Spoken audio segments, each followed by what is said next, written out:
Hey everyone, welcome back to the channel and welcome to Dale Hollow Lake. For this video I wanted to just do a rundown on all the upgrades that we've done to our Tracker 190 TX. As you know, if you've watched my other videos, I did an initial review where it was pretty much just stock, the way everything came from the dealer if you just bought one with no options besides an upgraded engine. And then we had our little issue with the oil sump. Obviously, if you've watched that video, and I'll link both of those down below so you can check them out. So we were without the boat for about a month, like I said, but we got it back last Friday, just in time for my brother and I to plan a little spontaneous camping and fishing trip up to Dale Hollow. If you don't know, Dale Hollow is one of the premier lakes in the state of Tennessee, which is a state that has a lot of nice lakes. But in my opinion, this one's the best. This is my first time here. I've spent a lot of time at Center Hill, Percy Priest, Old Hickory, and this by far, I mean, this is on par with probably Center Hill, but in my opinion, definitely nicer. The water in a lot of places is like a turquoise blue, and it kind of reminds me of the ocean. But anyways, that's not the point of this video. This video is to talk about all the upgrades and options that we've done to the new boat. So let's get going. So we'll go ahead and start off at the bow here. Obviously this one is easy to see. We had the Lowrance that came with the boat that was located back there. We had them move it up to the front, and you know, this unit is one of the lower end Lowrance units.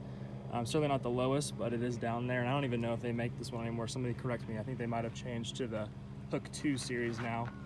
But I have had a little trouble with it this trip, and I think it's probably just because some of my settings are off, and I'm not, you know, I've never been to this body of water before. This is a new body of water, so I need to figure out the settings to efficiently and effectively find fish in this body of water with this unit. But besides that, we had to have them obviously do a new transducer here. So this is a trolling motor mount down scan transducer by Lowrance, obviously with the little clip. And then we had them do a 65-pound, this is a little tidbit we were told, and I don't know how true this is. I actually think it's probably not true. They're probably different, but Bass Pro has a 65-pound version. It's still a Minn Kota Edge, and from what I'm told, it's just a rebranded 70-pound. Somebody correct me, I don't know. The price difference was pretty substantial, and for 5 pounds, I mean, whatever. It's still a 24-volt system. It moves this boat plenty fine, and I'm very happy with it. We've had it out on windy days. Yesterday was pretty windy, and it did well. So I'm happy with it, and it also has, it's kind of neat in my opinion, it came with the weedless wedge 2 prop.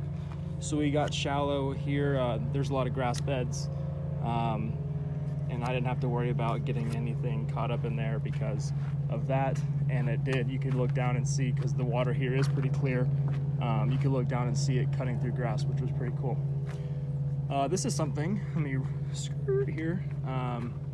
You guys haven't seen this passenger console yet. We installed this ourselves. We bought it from the parts department, but installed it ourselves. And if you get one of these for your boat, they make them for the 175 and the 190, and I think the 195 too. I don't see why they wouldn't. But it's really easy to install. It's literally just underneath here, which is really dirty. Don't mind it. We've been using it. It's 2 bolts that go up in through there, and they mount through the bulkhead here. There's no need to pay Tracker a couple hours of labor to do this, and you can do it yourself in 30 to 45 minutes. You just have to drill a couple holes and run the bolts through, so no big deal there. We'll need to get, we haven't done this yet, but we'll have to get a 3-bank charger, because currently the trolling motor is hooked up to the charger, and then this has an alternator, so it's charging itself. But we definitely want to have a 3-bank charger just to keep it topped off all the time. Oh, and the motor, yes. The motor is back, it's running fantastic. We're doing about 45 miles an hour with me and my brother, and gear, a cooler, an anchor, all that stuff. So 45 is pretty good. I'm very impressed with it, especially now that it's in perfect working order. Moving around to this side of the boat, we had our Humminbird hooked up. This is the Helix 5. with side scan, down scan, GPS. It's a 2nd gen, I believe. Really happy with it. Obviously, these are pretty in-depth units. They have a lot of settings, so like the one on the front, that one's definitely more simple than this one, but I'll need to play with the settings on this one and get some settings put together so that I can effectively find fish. We've been seeing fish while we've been out here. The bite's been pretty tough, but we've seen them on the Humminbird here. They're just not wanting to eat what we're giving them. Anyways, really happy with that unit. And then coming around here, you can just see a front profile of the boat. Oh, one thing. We did add some red deck lighting, and I don't know if you'll be able to see that. It is still daylight, obviously, but we added some red deck lighting to the boat, and what we did is we actually ran it up underneath this channel instead of sticking it, you know, on the side here, which a lot of people do, and that's fine. I just wanted a little bit cleaner install for how we were going to do it, so really happy with it. It actually shines the deck up nice. You can see what you're doing at night, and the red's really easy on the eyes. That's a big thing. And then what we had to do to install them was we actually pulled the carpet back in between, right underneath the cleat, and connected the wires and ran them down into the box, and then routed them all the way across into the accessory switch that comes with the boat. It's already fused and everything, so that was nice. But we wanted to do a really clean install, so we pulled the carpet back and then ran all the wires underneath the carpet, and really happy with the way it turned out. And I'll put a couple pictures of what they look like at night. We still have to do the back ones. We haven't done those yet. This was kind of a spur of the moment trip that we went on, so we finished those and then packed the boat up and came up here. So we still got to do the back ones. But once we get that in, the boat will be pretty much complete. There's not much else I want to do to it. I know in the first video I mentioned maybe getting some new wheels for the trailer. I don't know, that's could happen, could not happen. It's not like it's a needed issue. But the rest of the stuff was things that, you know, definitely just enhance the boat overall. It's already a good boat the way it comes, but you know, the trolling motor that it comes with it's underpowered for a decently windy day. I mean, even a 5-mile-an-hour day coming around a point where there's a breeze or something, or a current, you have to run the thing on 4 or 5, and then you're burning through your battery. Everybody always knows that with a 12-volt system. So this one, really happy with it. Like I said, it's been pretty windy up here at Dale Hollow, and it's been running great. It's been moving the boat fine. We come back, the thing only needs to charge for a couple hours, and then we're topped off. So it's not burning through battery very quickly, which is nice. The second console obviously is a huge upgrade, especially if you're a passenger in this boat.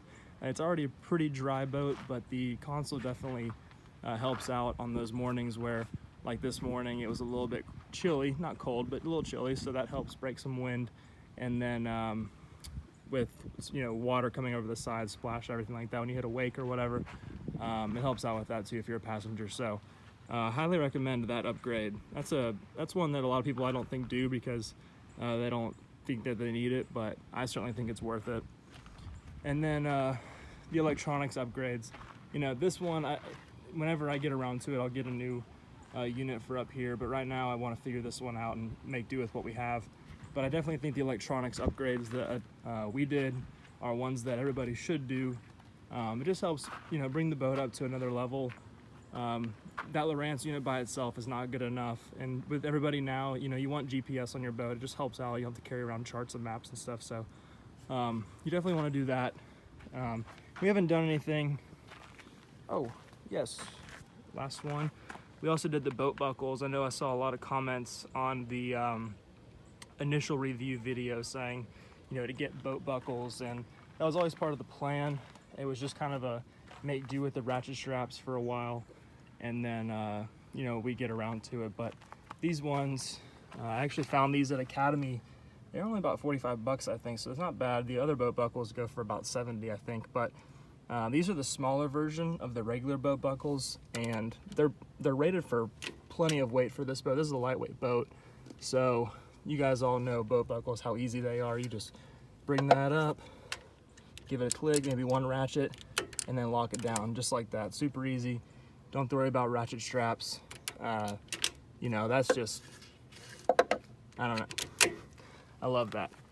So yeah, that's a quick update of the boat. Like I said, everything that we've done I think is a necessary upgrade for one of these boats. These boats, like I said, as they come, are good boats. They're very fishable, very usable, but there are just a few upgrades that you can do to make them just a next level boat for the money anyways. You know, you're not paying 40 or 50 grand for a decked out, you know, nice fiberglass boat, but this is a really good aluminum boat. And if you're looking for an aluminum boat, I highly recommend this one. The issue, if you've watched my video about the oil sump, the issue that we had, according to Mercury, was the second one in the nation. So definitely an isolated issue, and hopefully we won't have any more issues with this motor. I don't think we will. I've seen some pretty good marks for reliability with these, and we've ran it all over this lake in the past 2 days. We've probably put at least, I'd say, 2, maybe 3 hours on it just in a couple days, or a day really. So hasn't given us any hiccups. Really happy with it. But yeah, so that's a quick boat update, and take care. I'll see you guys in the next video.